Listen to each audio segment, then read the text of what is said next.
In this guide, we're going to walk through the process of creating a custom 3D stamp and matching cutter in Fusion 360. To get started, create a new sketch and select the bottom plane. Now let's add your text.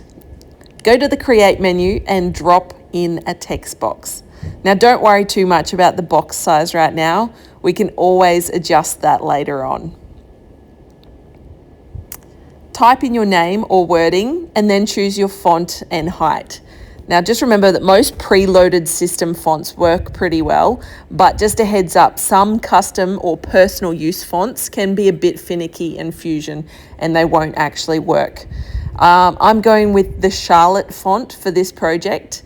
And so once you're happy with the font choice, hit OK. At this stage, you'll want to flip your design so that you're working on it backwards. But if you do forget this step, don't stress, there's an easy workaround in the slicer later. You'll find that in Fusion there are always 5 ways to do the same thing, but this is just the workflow that works best for me. So to turn this from text into geometry, you just want to right-click your design and select Explode Text. This breaks your word down into individual editable pieces. Next, we need to create a border. So double-click a letter and press O on your keyboard to open the offset tool. I'm going to offset these letters by 4 mil, and this creates the footprint for our cookie cutter. So you want to do that for all of the letters. Now for the fun part, the trimming. Press T or select the scissor tool from the panel above. And here we need to clear out all of those overlapping internal lines. So click away the blue or the black lines. But just be careful not to hit the green lines because those are your actual letters and you will need those for later on. It can be a bit tedious to catch every pesky little line. And if you do accidentally snip something like the bottom of the E, which I have done in this video, it's okay because you can fix it. You can either go undo or just use the blend curve or the fit point spline to bridge the gap and to close that loop. You'll see what I'm doing in the video here. With the outline of the stamp done, let's make the cutter.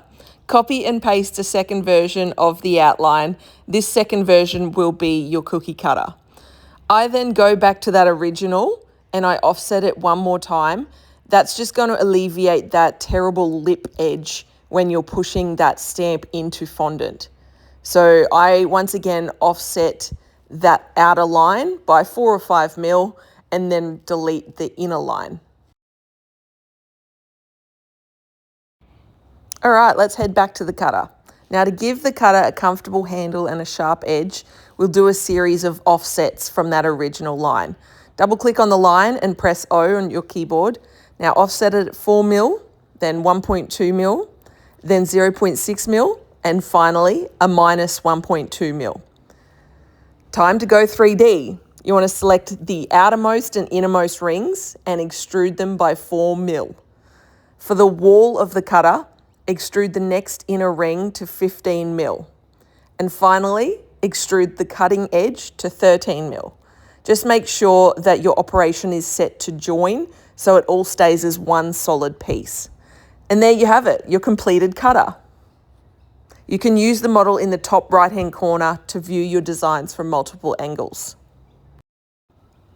Now let's move into creating the stamp. Select every part of the name until it's highlighted blue and press E to extrude. I'll pull it up by about 2 mil. Again, make sure that the operation is set to join, not new body and definitely not cut. Lastly, select the base of the stamp, including those little islands inside letters like O or A. Extrude the base at least 2 mil thicker than the name. I think I go usually 4 to 4.5 mil. Hit OK and make sure that it is on join. And there you have it. There's your finished stamp.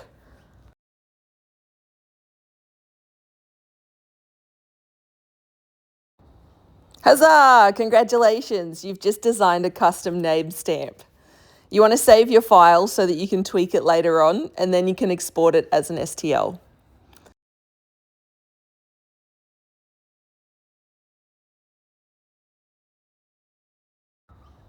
Inside your slicer, you can resize the set, or you can use the mirror tool if you forget to flip the text earlier. It's a lifesaver, trust me. I hope this helps your design process, and if you have any questions, drop them in the Facebook group or find me on Instagram, Make or Bake Co. I'm always happy to help. Enjoy the process and happy printing.